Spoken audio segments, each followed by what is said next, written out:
stylish people. We are so glad to welcome Mr. Suvir on the Style Talk, and let's hear some amazing words from him.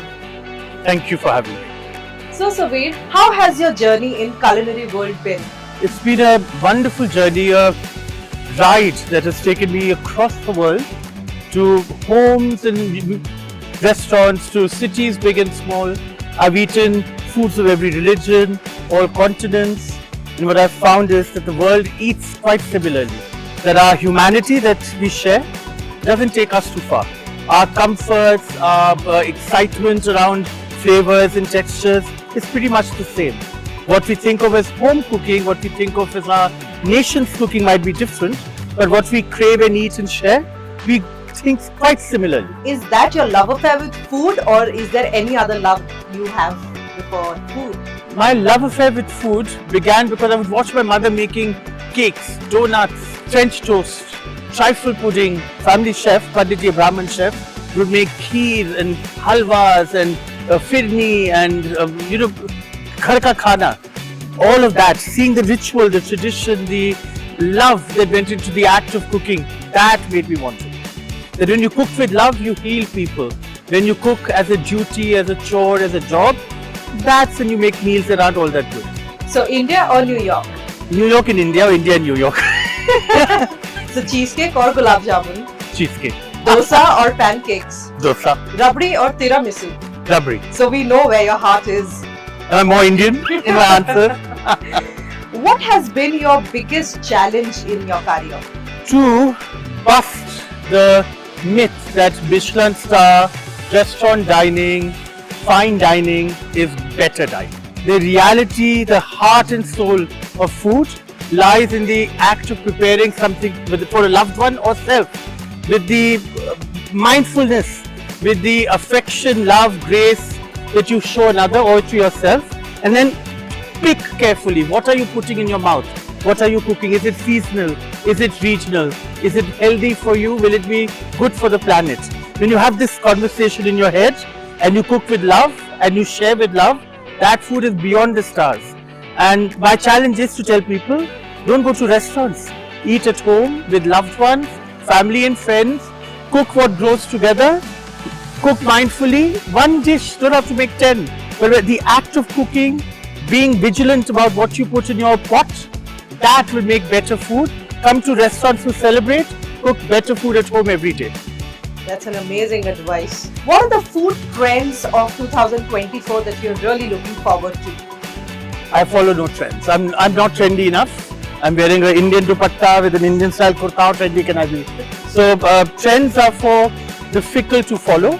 What we should follow in our lives is a way of living, new way of thinking, growing as humans, to adopt a new mindful way of thinking about something, approaching a way of cooking.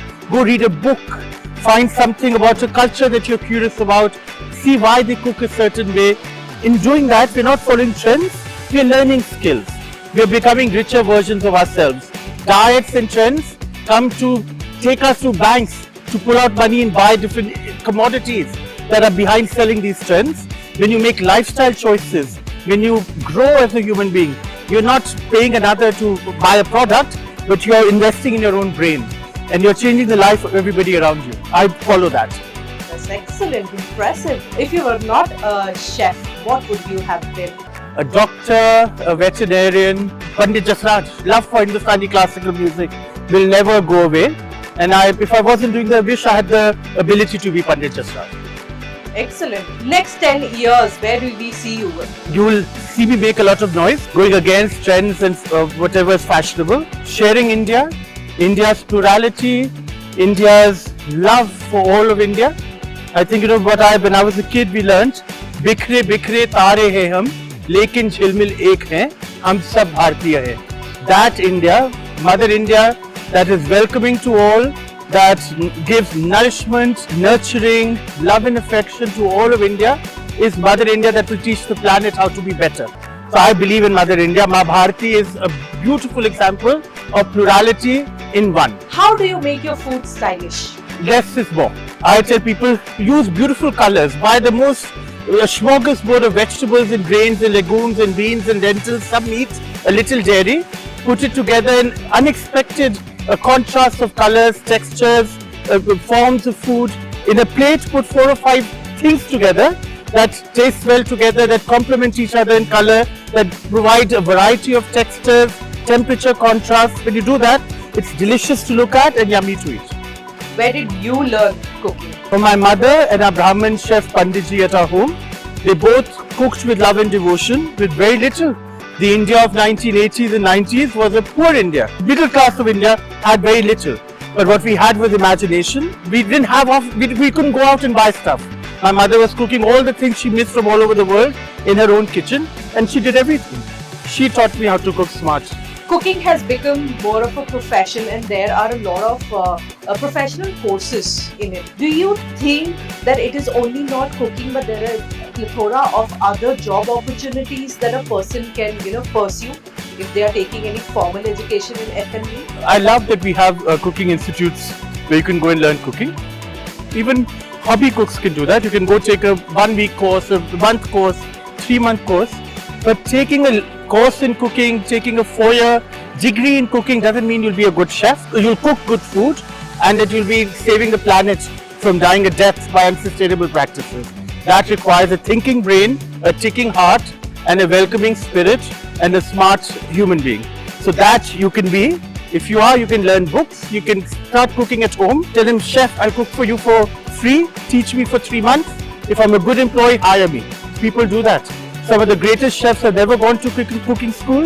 They had the passion, the desire and the will, and that's what got them forward. Who's a better cook, a woman or a man? If you study history, if you travel with eyes wide open, if you live seeing what's happening around the world, who cooks? Women, unfortunately.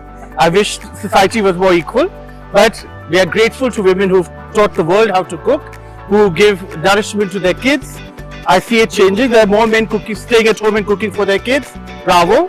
So I think women cook a lot more. Professionally, we see men. Unfortunately, majority of the professionals are men. But luckily, it's changing. More and more women are coming into our profession. They're donning chef's jackets and they're showing that women are better than men at most things they do. What is that piece of advice you'd like to give men home cooks? Drop your ego. Be like your mother, your sister, your date, your friend, and see how to live a life with people bashing you from every side and still standing up. Women do that every day. Learn to do it. Be a human being. Don't give up. You'll do as good as your wife and be a good chef. That's excellent. Thank you so much for being on the channel. It was lovely having you. Thank you for having me, Shrishti. Thank you.